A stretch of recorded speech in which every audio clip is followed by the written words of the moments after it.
Marami naghahabol na makauwi sa probinsya 3 araw bago ang Pasko. At live mula sa PTEX, nasa frontline ng balitang yan, Nina Ong Pauco.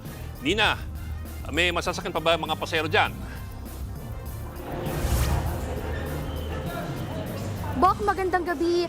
Ito ngayon ang sitwasyon ngayon sa Parañaque Integrated Terminal Exchange o PITX. Patuloy pa rin ang pagdagsa ng mga biyahero na pauwi sa kanilang mga probinsya, lalo pa 3 araw na lamang at magpapasko na.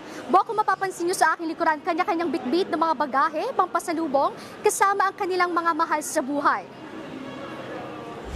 Fully book ang karamihan sa mga biyaherong pa-Bicol, Central at Northern Luzon. Sa kabila nito, mahaba pa rin ang pila sa mga ticketing booth dahil maraming nag-walk-in. Siniguro naman ng pamunuan ng PTEX na may masasakyan pa rin ng bus ang mga pasahero. Nakahanda rin ang LTFRB na maglabas ng karagdagang pang special permits kung kinakailangan. Paalala naman sa mga pasahero hanggat maaari ay travel light sa biyahe.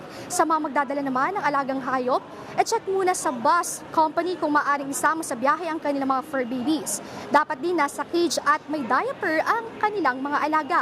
Iwasan na rin ang magdala ng bagay na pwedeng makaantala sa biyahe, tulad ng patalim, flammable materials o paputok. Naka-heightened alert naman ang mga pulis para sa seguridad ng bawat pasahero. Meron na rin mga nakatabay na K9 units.